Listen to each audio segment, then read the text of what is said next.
Magandang araw mga kaibigan. Bigyan natin ng reaction, opinion itong post. Article published by Billionario News Channel. Resulta ng Pulse Asia survey sa Vice Presidential race. Kung saan ang nangungunang dalawang kandidato ay mga Duterte allies. Bongo and Padilla, ito na. In a way, ang taong bayan na ang naghihiganti. Kasi di ba, minamaliit nila, gusto nilang lipulin o ubusin ang mga minority senators, mga kakampi ni Tatay Digong. Ito na, galit ang taong bayan. Kaya, ang kalaban nila, Bam Aquino and sinito, Kiko Pangilinan, wala nilang paso. Ito, nakabalos, nakaganti. Ang mga Duterte faction sa Senado. Ito, Bongo, Trump's Padilla in Vice President pool. VP Sara remains presidential front runner. Pulse Asia. Presidente, Duterte. Vice President, Duterte voice pa rin. Anong mangyari sa 2028? Senator Bongo has taken the lead in the vice presidential race, overtaking fellow senator and political ally Robin Hood Padilla in the latest Pulse Asia survey. Kasi noong March 2026, ang nangunguna si Padilla. Sumusunod si Bongo. Ngayon, kabaliktaran lang sila.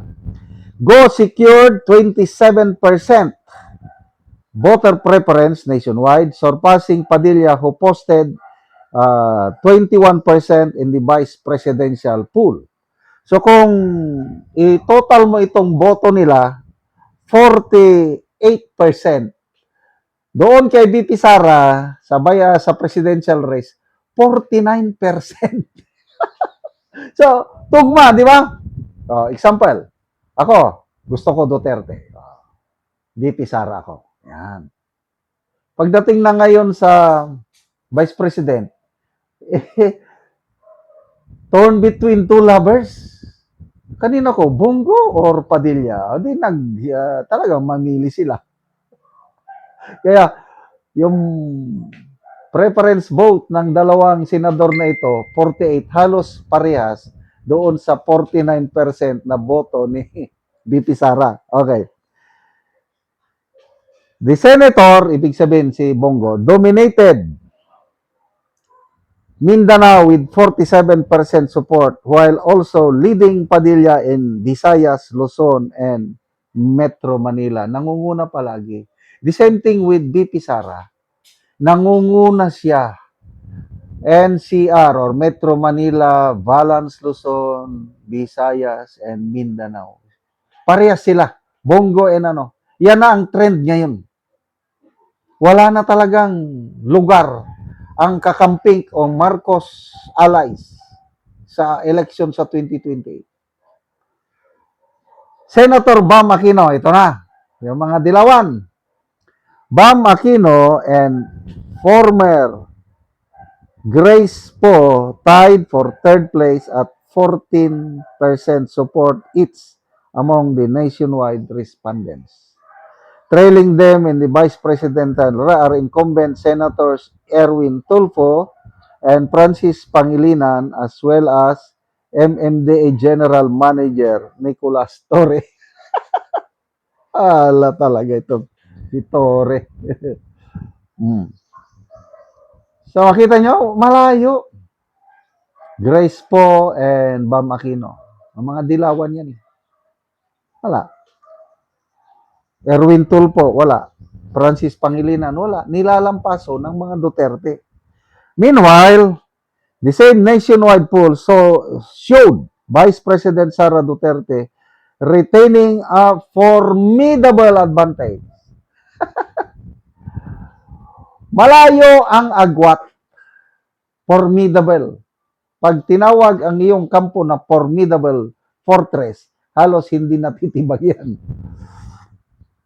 Overall potential contenders for the country's highest post. Duterte sustained a lead in presidential preference with 49% of survey respondents.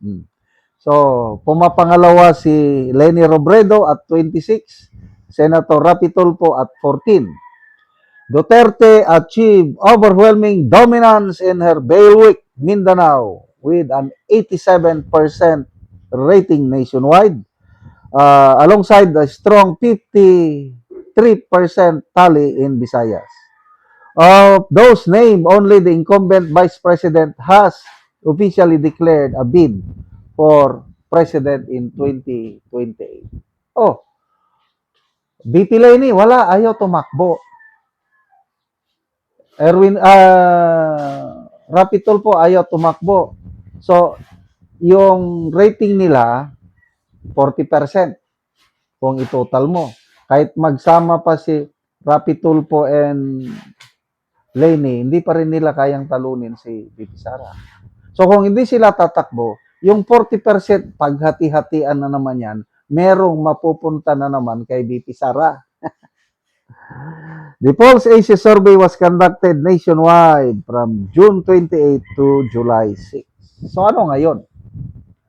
It's still a Duterte country. Kung tingnan mo, yung mga ibang survey, yung approval trust rating, nangunguna palagi si BP Sara, samantala negative ang Pangulo.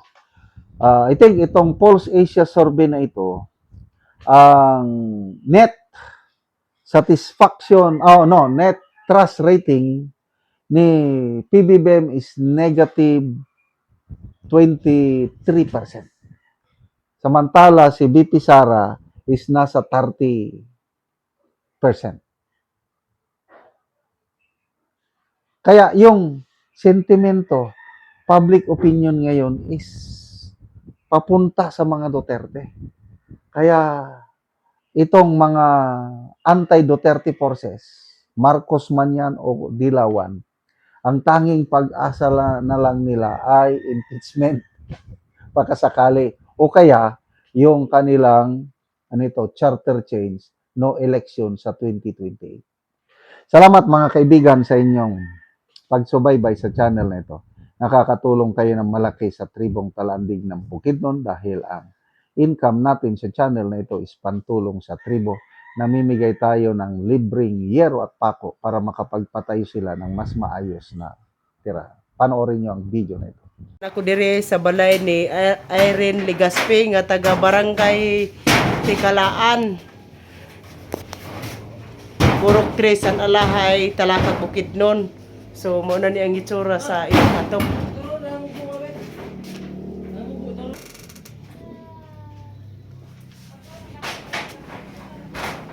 Og mo na ni ang gitabang nga yero nga 7 kabok nga di 8.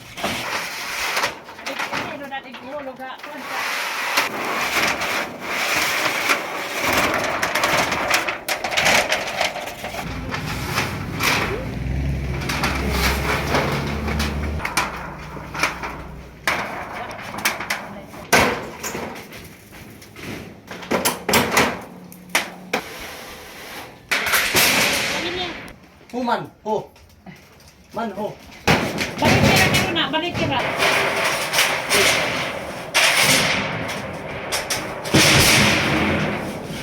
O karon managyod sa pag-atop ang ginatabang nga yero. Irene, bigas ikaw. Ginoo nga na nakatabang sa sin, napulihan akong atop. Kapila na to katuig imong atop? 5. 5 na katuig, so karon pa gyud napulihan. Lalo nagpagid ng pulihan.